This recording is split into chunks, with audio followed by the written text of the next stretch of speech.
It definitely sounds like you can hear yourself better. Cause it just much better. Okay, I can hold it down here too. That works. All right, feel better? Much better. Feel more like Olivia Newton-John? Yeah, because I was having to press that thing to my teeth and I know. Suck on That's it. what I offered, you know. I mean, I got more than one microphone here.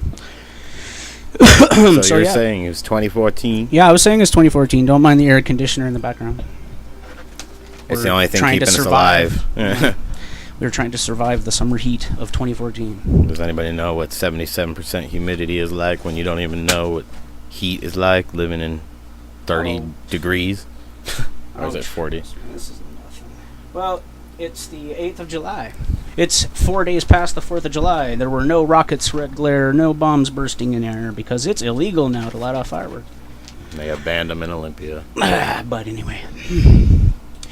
So, I figured we could start by talking about what we've been doing up till now. Such as working towards a new record, right? Yeah. We have drums done for Into the Mirror. Do we? I thought we still had one or something. I think, there was a few touch-ups on something you were talking about. Well, that happens. Want this? Yeah. But, alright. My Kermit the Frog sounding voice here. So if anybody's been to a show, they know whose voice is whose, because there's just the one voice usually. But I would say, what was it? Was it 2012 or 2013 when our singer quit? Come on, you can say it. It was 20. I gave up. Yeah. 2012. 2012 when she quit? Yeah. It was like right after we played with Epica, right? Yeah. I think it's the cable. Yep. It could just be the cable. Yeah. There there okay, you there. Shit. Go figure. There's got to be something. Mess with it, for fuck's sake. You're so goddamn incompetent when it comes to cables. Unplug. There we go. I got it. When I hold it right here. Damn. We've got it. If I hold it right in my hand, All right. we're good. I think you could not hold it like a penis. I'm totally holding it like a penis. You are. You're like about ready to go down. All right. Well, anyways. So yeah, we were saying before the microphone started shorting out. So yeah, basically we played that gig with Epica that nobody came to except Epica fans. Only Epica fans. And it was nothing but a bunch of gaping faces looking at us when we played. But I was happy with just that. To enjoy it. Well, they reacted, but the whole time we were playing, it was just like watching a bunch of goldfish stare back at you from a fucking fishbowl. Just a bunch of dead eyes staring at us, and of course they reacted. But it was just, the whole time we were playing, it's like they're just either mystified or just dumbfounded or just enjoying or listening. I don't know. Or they didn't know what was going on. I just got to the point where I don't even try to interpret looks on people's faces anymore. Yeah. Because I thought, we were getting some good receptions at some shows, and then find out later that nobody gave a shit. And that was basically the highlight of what she wanted to do, so she decided that it's time she stepped down. And she's been behind the scenes still working with us. And yeah, well, sort of. Yeah. I don't see much of her. So. Well, and then she's our emailer. Well, basically, that kind of like starts off the whole idea of the topic to segue into just the whole notion that we've been dealing with lineup issues pretty much since 2011. Yeah.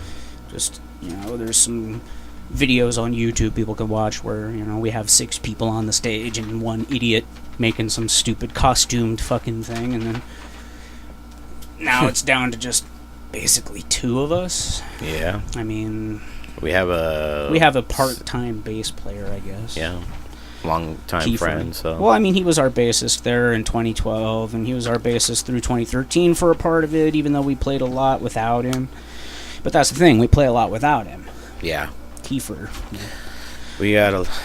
I mean, there's video footage of him playing with us and shit. So, I mean, it's not like there's no proof that he ever played with us. That's right. Check out our YouTube account, Reficul Music. This will be posted on here. We're going to be using it as our main out for our podcasts. Well, for just stuff. Stuff. Well, anyways, so yeah, the lineup change. Lost the keyboard player, decided he didn't want to do it anymore, and one of the guitar players checked out like almost immediately. I guess we weren't like getting radio play enough for him or something. I don't know. Quite. There's a lot of things. I just don't understand. We were demanding too much. Our demands were too much because we want to take it higher. We want to be. Well, we want to take it on the road like any band. We want to go on a tour, and so far we can't find anyone that'll. I would say it's what we're going to do. It's do. But that's the point. We want to do it. Yeah. No one else does. Yeah. We keep getting people that would rather just be a part-time weekend warrior. Yeah, total weekend warriors. And not to, liken something else. I don't know. I don't want to say anything that makes people mad. But anyways. Yes, people will listen. Yeah, even if we don't want them to. But anyways, as I was saying, yeah. So anyway, it's all about just trying to keep people interested. And we spent, I'd say almost the entirety of 2013 trying to get a new bass player to go on some tours and things. And it was just one tug of war after another with this guy, and it just... Yeah, we landed a body, but then it was basically useless. It was like finding a beached whale. You can't do anything with it. Can't take him anywhere. I think the best analogy the reason that analogy even suits at all is that day that we found him laying face down in the lawn down the street, passed out drunk. Yeah. So anyways, we wasted a huge portion, if not 9/10 of the year 2013, trying to get this bass player played a few shows up to speed. Well, we didn't even really play a few shows. We played twice at the 2-Bit Saloon and some house in downtown Olympia that bills themselves as a venue. I mean, let's be honest, it was a house. It was a house, yeah. My front room is bigger than their front room. And that's where they hold the show. Oh my gosh! And there was people. We tried to fit our entire, 12, 2 3/4 stacks. I'm hitting a lot of T's. The 2 double 3/4 stacks and double bass drum set in this little. And then the person who ran the place had the string boards, the internal guts of a piano, leaned against the walls. So it took up like a third of the room just in that leaning against the wall. And I remember asking her, "Are you going to move those?" And she said, "No, I play those." And I asked, "Are you performing tonight?" No, she said. And I looked at her blankly like, "Then move the shit. I need room for my drums." And then she just walked off. Yep. And I remember we were trying to map it out in our minds. Where are we even going to put our gear? There's no room in this. There's a fireplace right in the middle of the fucking room, too, remember? Mm-hmm. Like, right where a bass drum could go, there was a frickin' wood stove on bricks. And it was a nightmare. I looked at her and asked her where, how people usually set up in that room and make it work. And she said, they usually set their drums there. And that's when we had the exchange about the piano guts. And then after this, you were standing in the same little space, so you were probably within earshot. I remember someone was standing right there. I don't remember who, if it was Amber or what, but I said, "How are we supposed to fit our gear in here?" And she shrugged her shoulders and said, "It's a living room," and walked off. Dumb bitch. And I was just like, you bill yourself as a venue. I know of basement venues that have more space for a band to play than that place did. There was video up. We had it up, and we decided that it's probably best if we take it down. Well, it was with that bassist. It was with, not to bury the lead, it was my own brother. Yeah. We tried to give my own brother a chance as our bassist. And he blew it. He was lying to us and getting wasted and everything else. So we just said, fuck it, we can't do this. Yep. It's just, he was taking us down the drain.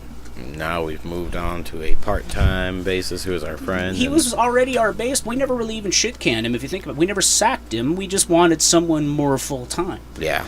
And that's why we wasted 2013, was trying to secure someone to take tours and to actually go out and play. Instead of just hitting Seattle and Portland all the time. Yeah. I mean, not like we even hit Portland nearly as much as we do Seattle, but it's just... Right. Playing the same place too much can get stagnant. It does. But I've heard rumor and wind that we're almost missed. A little bit, apparently. Some people miss us. Some people don't. Select groups. Yeah. Well, that's always nice. Still plenty of people out there who'd rather not hear us. It's cool. Well, we're not packing a female singer anymore, so maybe that'll change them a little. Yeah. I don't even understand how that is a factor. Either you like the music or you don't. I know, we think that, we understand that, but it's the people who think that they know better than everybody else, you know? It's the snobs that have the money. Snob. I don't know, there's that elitism we've talked about in the past, I think. We've covered that in a previous episode. There's just that whole, you know... And that's the weird thing about the elitist metal community, if you think about it, is that it's always centered around people who are downright fucking, like, Nazi about music. You know, just total music fascists, and just that, you know, if you don't sound like this and have this kind of thing, then you're not this, then you're not metal. With no credentials either. And it's just like, who the hell, you know, where'd you get your musicology degree? Yeah, they think they're musicologists. Yeah, you think you're a musicologist? No, you're crazy. I go to Carlos. Carlos Santana. I might have known. He's a proper musician. But anyways, so we don't get sued. But needless to say, but that's the kind of thing I'm talking about. Is there's just this fucking local mentality that there's like they have the authority on what is real metal or not. And I just don't agree with them on a lot of it. You know what I mean? It's right. like, and I don't even want to sidetrack on that. We're still talking about lineup and shit. But it's just, that's the kind of thing I'm talking about, though, is that we don't want to, like, recruit people who are going to reduce the quality of what we're trying to do. You'd agree with that, right? Yeah, we want to raise the bar, not lower the bar. Oh, that's what we're constantly doing, is just constantly moving forward and doing different things. Although we're not out there, we're still playing, writing new songs. And well, you know, with the exceptions of those couple little gigs. I mean, one of them's on YouTube with that bass player. And it was the first gig we played with that bass player, and that's why that show is exactly the way it is because he would only put forth enough effort to be that prepared. And if you watch the video, it's like 26-minute runtime, you can see how much effort he was willing to put forth throughout. And he was even lying. He was driving home that night. He was the driver. And he got drunk. Got wasted, yeah. He drank like a fucking 6-pack of tall cans of iced beer and lied to us the whole fucking time. No, I've only had one beer. One beer. And then your wife told us I caught him 6 times with 8 different beers. And I'm like, what the fuck? Oh, boy. I know the math doesn't work out on that. One of the times he had an empty and an already fresh cracked one in front of him, hence the bad math. But still, see what I'm saying? Catching him with 2 beers at one time and then like 5 more times throughout the night with beers. And then I also missed a music video. Well, yeah, that's something we totally didn't even put on our checklist here, is the idea that he absolutely missed out on the music video. We made a whole fucking video and he couldn't come because he just never kept in touch. Yeah, I was shot at the My Morbid Mind. Yeah, the fucking haunted house in Olympia. Yeah. Or is it in Lacey? I guess that would be Lacey. Yeah, it's Lacey, but Lacey, Washington. Here, local to us, we don't really do much outside of our local area. But that's the point of the whole lineup problem. Yeah, you know, we want to get people who can go out of town for like a week. Yep. You know, it's not enough to just drive 2 states away, play someplace one night, and then drive back. Right. Got to have, you know, a little bit more of a presence. Got to be able to go to place and continue to play more and more. Well, and then we don't have the money for that, you know. That costs lots of money, lodging and gas and all. I mean, that's another thing, is that we don't have this built-in fan base or whatever that we can just guarantee that every place we hit, we're going to get enough gas to move on to the next. So it's all about just having pocket money, too, and having the money saved up to afford that fucking trek, you know? And then, you know, nobody ever wants to fucking do it. They always just want to fucking jam or something, and it's like I told, you know, our former bassist, we don't sit around blowing each other, telling each other how awesome we are. No. We're so awesome, dude. Like, we kick so much ass. But see, that's the thing, is you know as well as I do that a lot of fucking bands do that. They sit around and just blow each other all fucking night long and tell each other how awesome they are, and half of them suck. Pointless. They're just fucking, as my friend Kurt would say, they're warmed over leftovers. Maybe out there doing something, but they're just contributing to the massive pile of shit that just continues to flow. Yeah, but then people would say, that's your opinion. I'm just making an inference, man. I mean, you know. Yep. No personal anything. It's attachments, always the bands that suck the most that get the most support. I mean, it's just ridiculous. Or the bands with the cute chick. That was why our band wasn't popular. Our singer wasn't cute enough. Let's be honest. Oh, yeah. No dude wanted to fuck our fucking singer. Oh, God, bummer. We didn't know it was about fucking our singer. I thought it was about listening to music. Yeah. Well, that's the chauvinism that comes along with, But even the women want to fuck the singer if she's hot. Oh, yeah, I guess. That's what it all basically... The women are the ones with all the money. The dudes get drunk. Sex sells, right? I mean... Well, that's the thing, and we weren't selling. No, not necessarily. No, not at that point. We're doing a little better now, it seems like, and now we need to get some product out. That's why we're working on these albums. Yeah, but that's the whole thing. We've been working on albums and shit, and then we postponed all of that to try to get a goddamn solid bass player. A whole year wasted. Pretty much. Actually, yeah, literally, because it came around to this year when we finally just couldn't take it. We had to sack his ass. It's just, this is ridiculous. I can't stand this. He's my own fucking brother, and I am at the end of my fucking rope. Yep. I would have rather have had your brother. Me too. And that's the guy that can't stay in one city for longer than 6 months. Like at Nancy, he has to fucking move. Yep. So it's just shit, I mean, goddamn, it would have been better off. But it's like we got Kiefer back. We never got rid of him, thankfully. We just didn't, throw him away. We just, we're gonna try this out, see how it works. And he was 100% supportive. Yeah. I never heard Kiefer say "fuck you guys." He was like, "Cool, I'm stoked for you guys. You guys got someone full time." Yep. So it was like really easy to, step back and have Kiefer come back in and hang out and shit. And it's just too bad he still can't give us enough time. I mean, we're still on that kind of thin, icy ledge of not having a bassist. All it takes is for us to lean a little too far to one side, and boom, we fall off the ledge of no bassist again. Yeah, I think once we start picking up and start going more, we won't have him for many shows, but he'll be there for the local ones at least. Yeah. Well, in the meantime, I'm going to be doing the bass tracks on the records. In case anyone never guessed that before, that's who does the bass tracks. Thus, till now, that's who's done it. Yeah.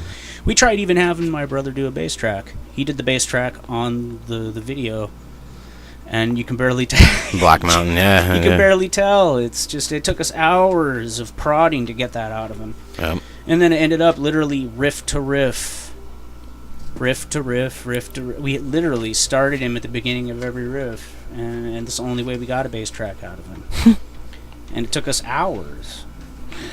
And that's what we got. It's up there on our channel. YouTube. Hooray! We got a video. Music. We'll have to redo it. You know what I'm saying? I've been saying since the day we first fucking saw it that we're gonna have to redo it and do a more pro one eventually with the fully produced version of the song. That's kind of just a demo video. Basically, we wanted to get it out. We were kind of being stagnant, not doing much, so it's kind of like a rush here. Check it out. It's like back in the days when I was a teenager, and I'd watch MTV in my parents' house, and they'd have the Buzz clip, in the 90s, and just like, oh, the Buzz clip, oh, look at this really horrible video and just awful. That's what White Zombie started off as, a Buzz clip. I'll never forget it. Jeez. And that song, 1960, yeah, and it just oh God, dun dun dun dun dun dun dun dun dun dun dun, and I just remember, yeah, 1960, yeah. So I remember that. I'll never forget that. And then then all of a sudden it was being played like on Headbangers Ball and shit. And that was right before they did away with it, the Headbangers Ball. Yeah. And it's just, wow, man, this is some horrible shit. I would rather listen to Pantera. And then they wouldn't even play Pantera. They'd play all this really crappy shit, like just typo negative, black, black, black. No offense, typo negative fans. I was also a fan. That's how I know it. Black, black, number one. But compared to, like, the good music that was... Death was going on at the time, Fucking... Death was releasing albums like Human and Individual Thought Patterns, and the only time you even heard Death was on Beavis and Butthead. There's that little clip of them watching fucking videos, and it cuts to Death. And it's like, oh, dude, the philosopher. And that's the only way. I remember I was in high school with a guy that his only exposure to metal was Beavis and Butthead. That is horrible. He learned who Morbid Angel was from that fucking episode where they're watching God of Emptiness. And Beavis is all, wow, what the fuck is that? Or whatever, And, God, man. You remember before they banned him from saying fire? Yeah. Oh man, those were the days. I wonder if you can get that shit on DVD and having them still say fire. Probably. I don't know, man. You can't even get Colin Quinn's Tough Crowd DVDs. Yeah. I've looked for that shit. You can't even find shit. That's another thing we should talk about while we're on the subject. What the fuck is going on with YouTube? Like, you can't watch anything anymore. It's just like, if it's even remotely offensive to a church mouse, they take the shit down. It's censorship. It's the new form of censorship. I know, Granted, but it's a like, private someone's company. got to say something, man. It's like going buck wild, man. You can only say so much. They're a private company. You know, I'll be watching a fucking Bob Ross's Joy of Painting fucking clip, and I'll nod off, and then by the time I wake up, it's been deleted from the fucking web. For copyright issues, yeah. And it's like, what the fuck? Bob Ross was on fucking public access TV and fucking painted for free, and they charged $60 for a fucking set of DVDs of that shit. Right. Copyright's a touchy issue. I mean, it's but like... Jesus fucking Christ, man, the shit is still free if you have cable television. Yeah. If you can get PBS, you can still watch Bob Ross paint for fucking free. Right. But you gotta pay through the nose to fucking get a DVD of that shit, and then you can't even watch it on YouTube except for like little tiny bits of him painting a single tree or something, you know? I'm sure the foundation has to make money somehow. But still, it's just the idea that fucking, for fuck's sake, man. I mean, they claim themselves to be a non-profit, I think. Well, isn't Google own them now, or isn't that what the whole thing is? Google bought them out and fucking... Google owns YouTube, yeah. Yeah, so now it's just Google fucking bowing down to everybody who fucking raises a tit, basically. Yeah, I mean, they're a private company that basically has to take into consideration that these lawsuits and litigations will all happen just because someone gets a hair up their ass. I know, but it's such a pain in my ass because I don't have television. I can't watch these goofy... I mean, even if I wanted to, I wouldn't get television because I don't want to fucking pay. Yeah, YouTube's awesome because it was like flat an open broke. source almost. Why you like? There used to be this TV Funhouse cartoon on Saturday Night Live back in the 90s. Michael Jackson. Yeah. Michael Jackson is really making lots of noise. Michael Jackson's got a thing for little boys. It was one of the funniest goddamn cartoons I've ever seen in my life. Tears, gushing laughter. Yeah. And it was all in good fun. It wasn't like accusing Michael Jackson of being a pedophile. It was poking fun at the whole thing of him being accused of being a pedophile. And you can't find that shit anywhere. Yeah. It's like it doesn't exist. It never happened. That was the whole fucking point of YouTube. You can find the ambiguously gay duo. Nobody says shit about that. Right. I mean, what the fuck? Yeah, who cares, right? I care. I'm the one that's complaining. I'm you saying care. I care. I loved that shit.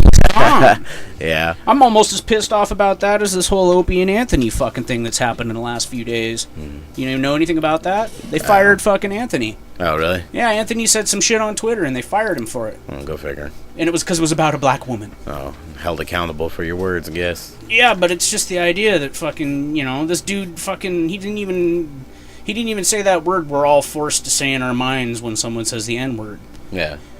You know what I'm saying? So it's like, that word, he never even used it. He was just fucking, some woman was fucking attacking him, basically, because she thought he was taking pictures of her. And it's like, what, just because you're a fucking attractive woman in Times Square or whatever the fuck it was in New York, you think I'm taking pictures? He was just taking pictures of Times Square for something, I guess, or whatever. Right. And she assumed. It's like when Bieber stole that bitch's phone recently. Did you read about that? No. Yeah, Justin Bieber's been charged with felony burglary or robbery because some woman he thought was taking pictures of him with her cell phone, he tried to take her phone. So he like literally fucking forcibly took her phone. And they charged him with robbery. Isn't that fucking hilarious? That is hilarious. What an idiot. I so wish that they actually got I'm that to Bieber, stick. give me your phone. How the hell does that work out? You took a picture of me. Give me your phone. Baby, give me your I'm phone. gonna punch you in the face. Yeah. How do Yeah, you what pull the that fuck off? up? Fuck you, bitch. I couldn't even take him seriously. You came up and give me your phone. I'd be like, dude.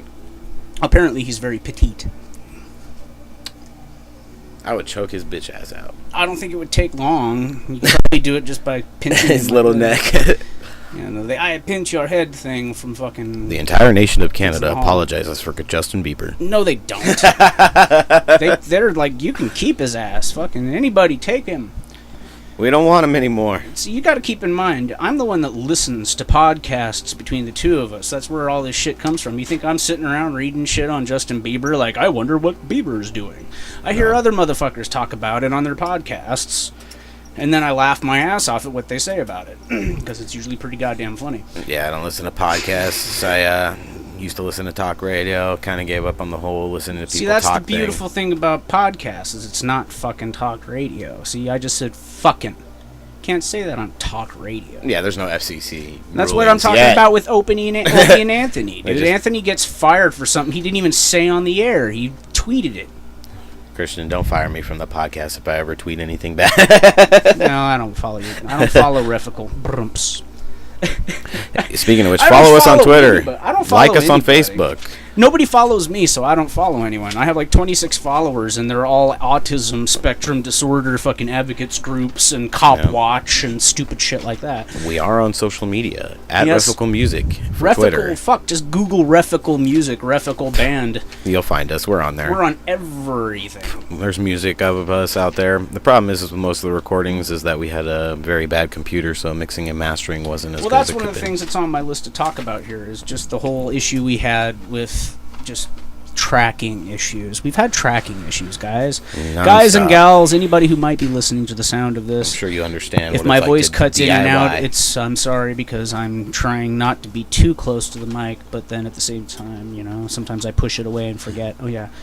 But anyways, yeah, so, it's just the idea that we've been having tracking issues, We went through a whole session of trying to use clicks, and the way Pro Tools is apparently set up in the version that we've got access to here that he owns, that it's just not as easy as set your time, set your amount of bars, and blah, blah, blah, especially when it comes to Matt's riffs. Matt has That's the main problem. You can set the timing. It's just that setting them to my stupid riffs is probably the hardest part. Matt's riffs are sometimes, we've been recording a lot of, like, older Reficul, like early 2000s Reficul. With stupid time signatures like 7/8 and things like that. And it's just not easy to record with modern digital equipment in that regard. And I know there's probably somebody saying, "What a bunch of idiots! How do they not know how to do that?" And it's like, hey, we aren't geniuses. Works. The problem is it's too in the box. You're very limited to But that's something else you got to take into consideration. Is we're not professional engineers. No, we are not. We haven't gone to school for fucking production. We're just working off the seat of our pants. Yeah, we know a couple people that know shit, and we learned, we gleaned what we could from them, and we moved on from there.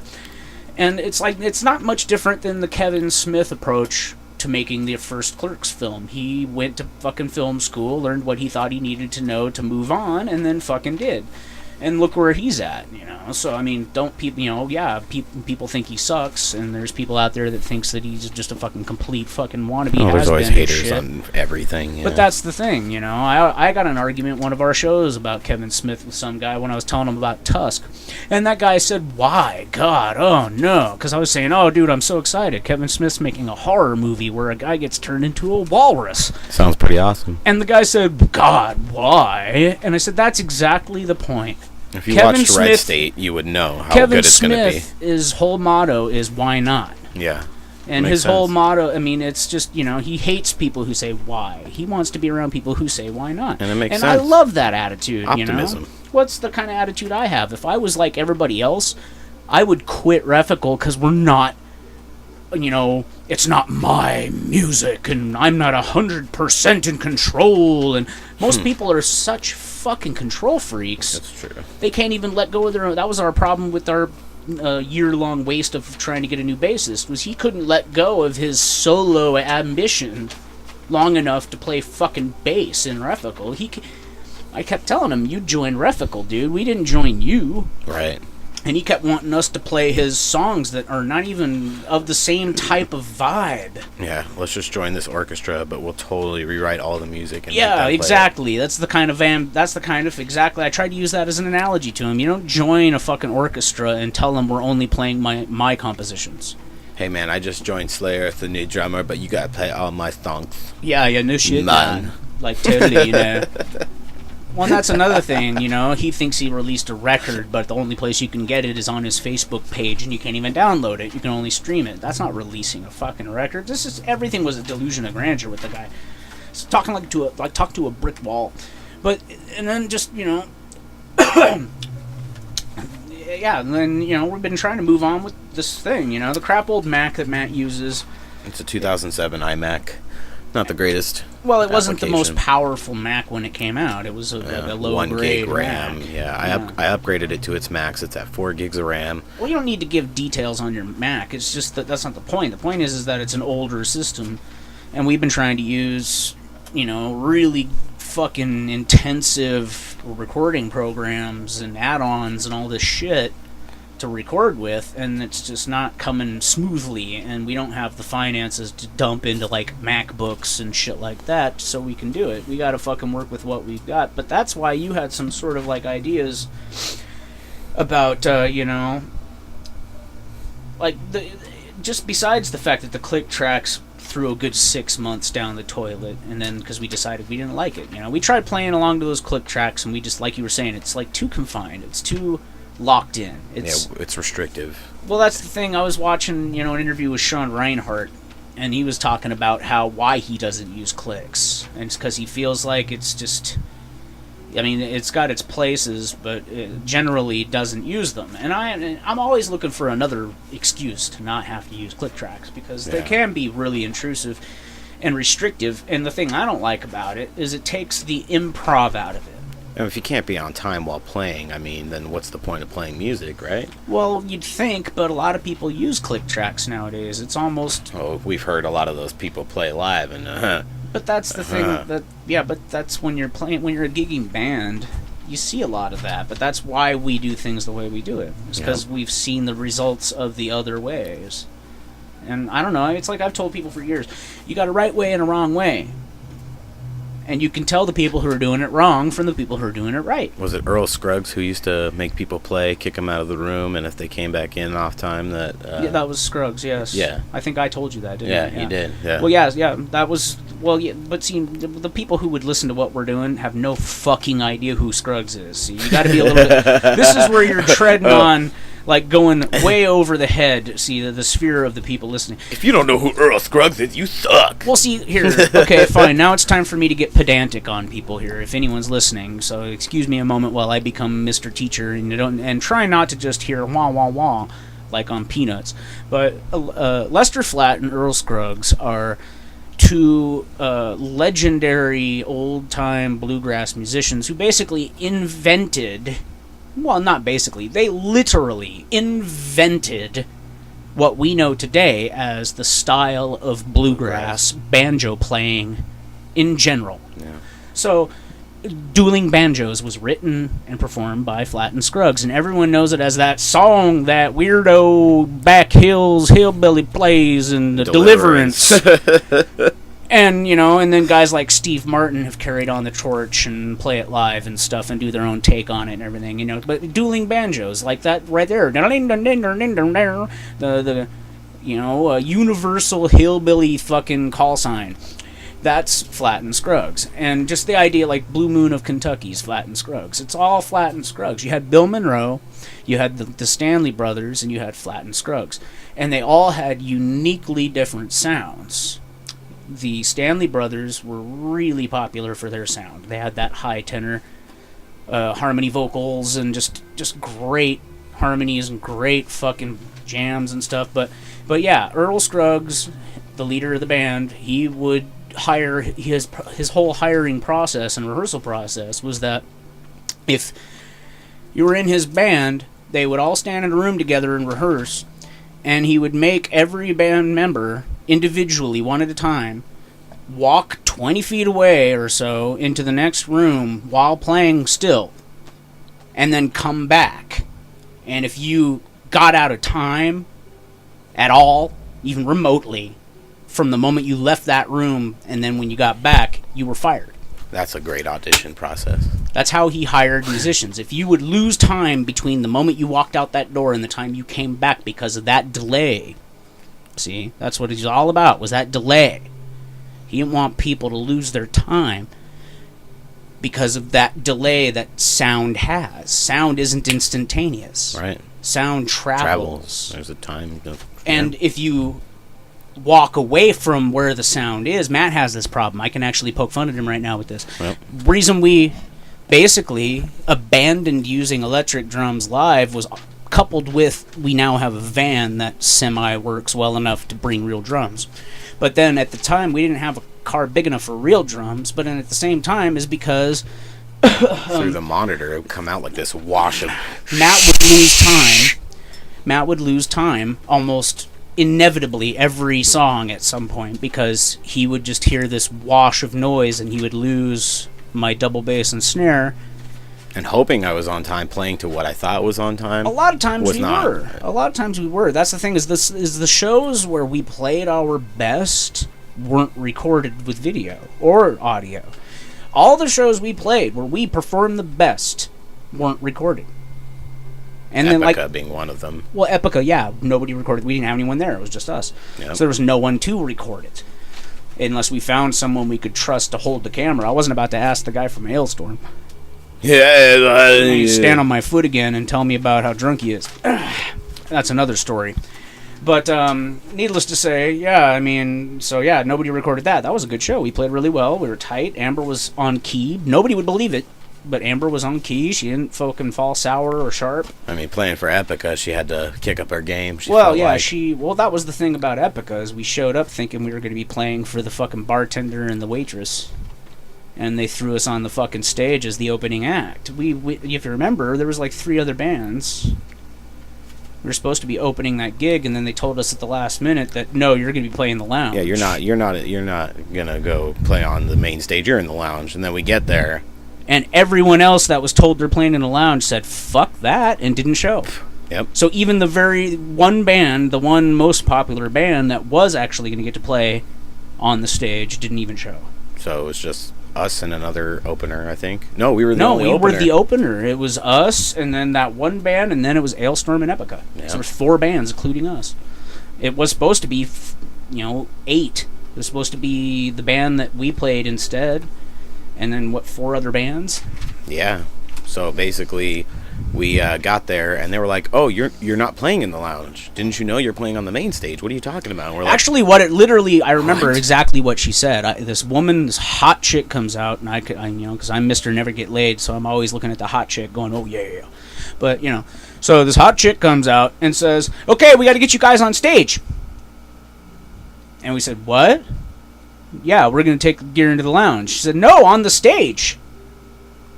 And that's when she said, you're going to be playing on the stage. We got to get you set up. Nobody else showed up. And that's when I was like, and that's when I said, but we gave all the refunds because we were told we were playing on the... Yeah, we gave refunds. Lounge. And she was like, you didn't sell the tickets? No, we sold those stupid tickets. But then we gave were told refunds. that we were not opening necessarily for Epica, so everybody said, we want our money back. We were mainly there to see you on a stage, and... we're not going to stand in the lounge with the other 10 people that are playing in the lounge. So I refunded like 39 tickets, or no, even more than that. I think it was like 79 tickets for that show, and they were surprised. They were like, what? Oh, you didn't know? We're like, well, you didn't tell us. Nobody told us. 2 different stories, so. Yeah. Well, then there's that whole, what was the name of that show that got canceled on us? We were going to play for, opening for Fear Factory. The Shockwave Festival tour. The Shockwave thing that got canceled. Called. Yeah, that was that would have been a wonderful experience. It's really too bad that got turned into what it was for us. Yeah, go figure a big lineup like that would just drop. That didn't make any sense to me, man. That's, what was it, Visas or something? Visas? It was the promoter basically overestimated how much they could pay, and they weren't able to pay the bands the nut. So just the per diems and shit? Yep. So they couldn't come to an agreement, so management was like, it's best if we just don't do this tour. Yeah, that's the thing I think about all the time. We don't even get per diems in our band because we don't have anyone paying us. Yeah. We barely make gas money half the time. Yep. So it'd be and nice. And if we do make money, we get some dicks afterwards because we're always in Seattle. And if we're down in Portland, we get Burgerville afterwards. Not to name drop, but that's just, if they want to give us gift cards, we're more than willing to accept. Yeah. Because we do patronize your businesses when we're in town. And speaking of budgetary issues, we've just started a Kickstarter account, and we're going to be putting up one of our projects to help fund for 2 of our albums so we can get the equipment that we need. And it'll be up by this weekend, which is the 11th. Well, how much money do you think we're going to need? What, like tops? Like $5,000? Yeah, we're going to need at least $5,000, and that's just to pay for the computer. Yeah, pay for the computer. Well, that's the thing. We need a computer to record on. We just need all the, I mean, you know, the Pro Tools is fine and all that. It's just the hardware, basically. And the software we have works just fine. It's we don't have the hardware to push the software. Yep. So basically that, and then coupled with the distribution process and, you know, going out and touring for the albums, roughly about $5,000. So, you know, anything you guys can donate would help us out a lot. Yeah, anyone. Fuck, even if it's a fucking dog. $25, $5, you know. Even if it's a dog with a biscuit cash, please Share by it. all means throw a biscuit into our budget, because Yep. we could use a biscuit, even if it's just, you know, Alpo biscuits. I don't mind. Yeah, if you're on Twitter, I'll be tweeting it almost every day. It's going to be a 30-day period. If you're on Facebook, it'll be constantly posted every day, so just keep a lookout for it. Yeah, you know, and then there's just these little issues we have to talk about, basically, about, you know, just the whole thing of wasted time and just, you know, the whole idea just that we've seemingly thrown like 2 years down the toilet. And we basically covered 2013. I mean, you know, it's just been a lineup situation after a lineup situation. Because we thought we had a good secured lineup, you know, for our first 2011 gigs, and then, like, right away, the guitar player drops out and decides he wants to go home. So we're like, great, we have to cancel dates, because he had to go home. So we ended up canceling a bunch of 2011 dates, right? Well, we canceled like 5, right? We canceled about 11. Really? 11? God 11, damn, 11 paying gigs, because there were tours throughout the entire Northwest, through Idaho, through Canada, and they all got canceled. Yeah, so basically that just took a big shit in our faces and right away. So that's basically why the guitar player, the bass player, decided he wanted to play guitar. So we changed him up, and that's when we brought Kiefer in.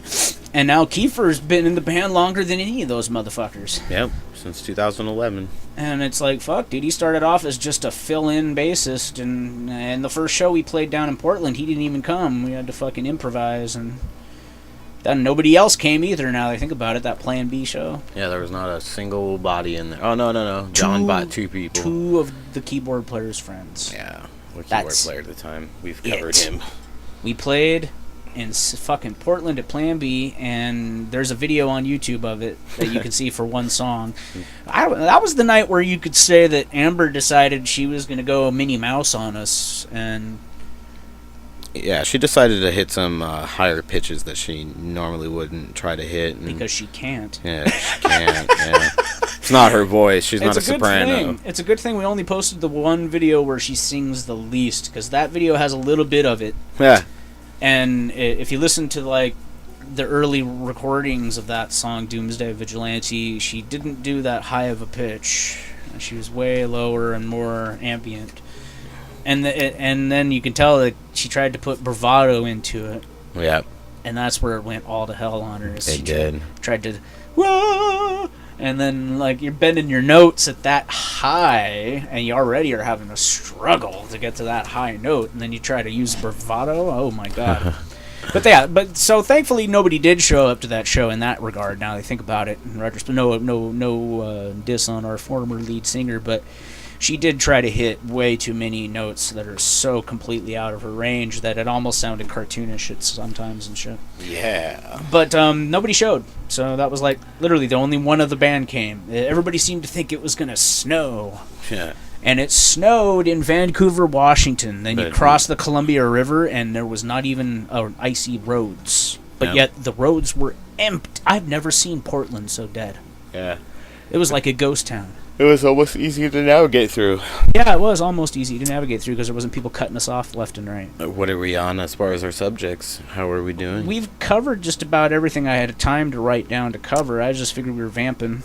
Cool. But well, I was going to say things like, you know, we're trying to do, you know, like all real drums on the next record because, you know, I think we should talk about that just because it's something people are going to point out if we don't.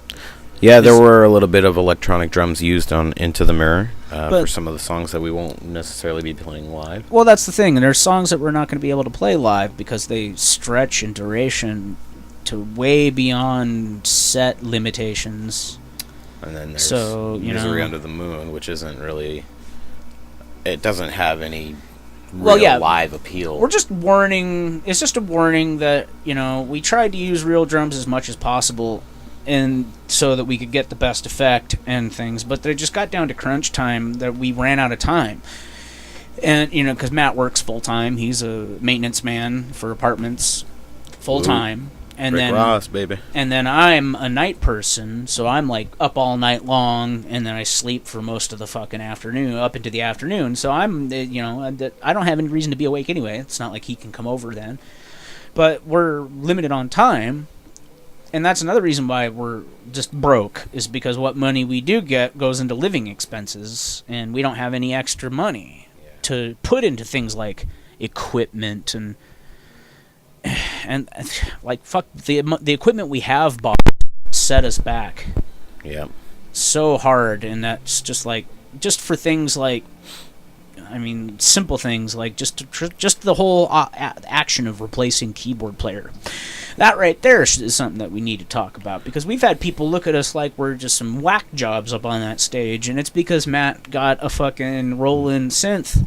GR55 pedal. And just so that we could still keep the symphonic elements, because he was paying a keyboard player to come and play gigs, and he would just make the shows just a little less organized because he wouldn't take the time to come rehearse with us, and then we'd wind up playing off time or whatever, because he would practice to the record, and we'd show up with our live set, and he would be ready to play it like it is on the record. And we kick it up a couple, 20, 30 beats live. Yeah, you're in the mode. You got to go. We like to put on a more energetic performance than the record, just to give people something to want to come and see. I mean, the record is the demo, the demonstration of what they come to see live. This is what you're going to hear if you come to see us live, but you're going to see it live. It's not going to be this, same exact representation every single fucking time you listen to it like a record is. It's not going to be that same exact fucking performance every single fucking time. And he got so locked in on this, I'm going to rehearse alone in Portland to the record, he stopped to realize that we don't rehearse to the record. Yeah. We rehearse in the moment, spontaneous, with improvisation. And that's the best excuse I can give the poor bastard. I don't know about you. All I can say is that it didn't work out, and now we got this synth pedal. It sounded good. That was what, $1,500 or something? That was a lot of money. I had to get the guitar, and then I had to get the pedal, and then and now we have it, and we're using it, and it's used in many various different spots. It's also, you're gonna hear it a lot on the record. Any synth part you hear will definitely be coming out of that. Yeah, because there's no keyboards now. We can't afford to keep paying a guy to come up from fucking Portland. It got to where we'd give him almost all the money we'd make, and then still be in debt to him for the rest of the fucking money. Yeah. And we'd have to get him on your payday or whatever, and then it's just shit. And it wasn't even like we were making the money to afford to pay him. But yeah, I mean, that's basically it as far as the synth pedal. I mean, just a good replacement for a body that we don't need. Well, it'd be nice to have a keyboard player. It's too bad there aren't more keyboard players that are interested in playing in metal bands. Right. And the ones that are don't seem to be interested in our metal bands. But that's another thing, is the our part of the metal band. Up until now, it had been mostly Matt's metal band. It's getting to be a little bit more our metal band, just because I'm having a lot more to do with the whole process, and that, like, earlier members wouldn't get involved in just the process of, arrangement, and the process of, no, we need to do it this way, instead of just, yep, okay, let's do it. It's like, no, we need to change to this. That right there is the kind of, like, dynamics that most people can't handle. They don't want to be flexible. They don't want to compromise. They want the way they want it, and that's the way it's going to be, or they get somebody else. And that wouldn't be a collaboration then. Well, I just personally don't find that. Like our friends Thou Shall Kill have lost members recently because it seems like they don't really have that kind of dynamic where they're a team. There's a push and pull going on. It's like they're a team, but they have their, every band has their set way of doing things, and two guys have their way, and when they bring another person in, the other person it's just always a conflicting thing, just like in any band. So the two guys in their case would be Eddie and Frank, right? Yeah, the two remaining members. Yeah. And I think they're still I don't searching even for know a who drummer. all's in their band. Yeah, I That's don't it, even just know them what's two. going on with They're them. looking for a drummer now. I stay away from the web because I'm one of those guys that overreacts to everything. So I just try to stay away from the web and shit. Yep, like when that they're looking for a guy was drummer talking now. shit about me, I didn't even go to find out what it was or anything. Yeah, I that just, was all nonsense. I just heard the hearsay and said, "Who cares? Well, Look who it's coming from," type of deal, you know. But we're running short on time here, so. Well, just you to- know, you don't want to like abruptly wrap up now. You know, you Right. want to make it I want seamless. to remind you about the Twitters Remind about and the Facebooks. well the whole Kickstarter thing is just we Yeah. kind of breezed over. Yeah, it. we didn't really touch too I much. just base on that. recently said to Matt because he was talking about how he needs to get money so we can fucking get this shit going and stuff, and like we want to make videos too. So Yeah. like it'd be nice to have like the money just to be able to do that. You know, we did Right. everything on the Music on the videos cheap. and- We did everything for the first video on the cheap or on the free. Like it was literally free. The location we got for free Yep. in exchange for the plug for the location. Yep. And And it was all then- filmed on a Samsung Galaxy Yeah, and S4. it was all in an iPhone 4S. Yeah. Yeah. So I mean, it's all like that's one of the. If anything, that's a testament to Samsung phones, if you ask me, because you can tell the video footage that was done on the 4S versus the Samsung. Yeah. Not to brag or anything, but I Oh, hate all Apple. all the 4S footage was dumped. He only used the Samsung. Really? footage. That's how bad it was. You know Yeah. what I'm saying? So, yeah, if that gives you any indication on which is the better camera to use on a camera phone, go with the Samsungs, man. Those things are incredible. I recently got a Samsung Galaxy S5. Yeah, watch out that cable, man. Oh. Oh, no, you did it again. Here, give me the damn thing. Matt has this issue where if a cable goes out, he doesn't know what to do. He looks at you like a confused dog. Open the gate. But yeah, so There we go. I mean, it is yeah, it's fun. But that's what we did. I got a Samsung Galaxy S5. So I that's don't wanna probably what film we our wind next up one. shooting with. I mean, you know, if you think about it, you know, the camera thing, yeah, that'd be wonderful to have like a Red Epic or something really expensive it's like that. $20,000 though. Yeah, but that's what I mean. It'd be nice to have like the best of the best of the I'm best. gunning And you're for this. Mr. I want the best of the best of the best. We're not going to be able to make that, so we I'm have to actually go with gunning what's for best what is it? The for Canon us. Canon XL1 is the But see, camera. you can't be necessarily gunning for any one big thing. You know, you got to take it as it comes with this thing. See, like I just told Matt about Kickstarter like the other fucking day. He didn't even know about Kickstarter because he's so immersed in his life of being a maintenance man and everything that he doesn't even fucking look for things like that. He had no idea that Slavery. Kickstarter Don't existed. ever get into that field. So he didn't even know, and I said, have you ever, because he was saying, I got to save money to get this camera so we can shoot, and I said, haven't you ever heard of Kickstarter?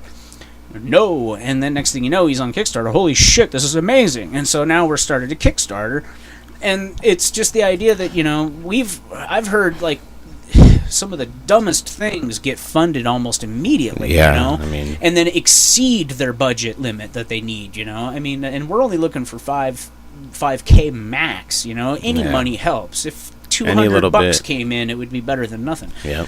But it's just the idea that, you know, we're not like gunning for some like massive thing like that, you know? We're not the Canyons, to pull a name, you know? From what I read, that was all funded. That Lindsay Lohan softcore porn flick or whatever it was funded from Kickstarter. Yeah.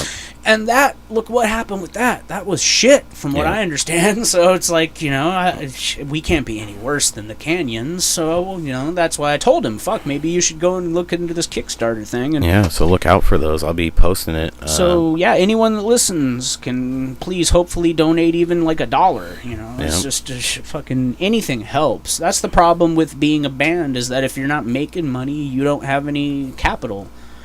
And we're not making money. We've wasted a year just trying to get a lineup to stick around. It's the last step that we need to take it. So with your guys' help, I think we can accomplish things, and hopefully, yeah.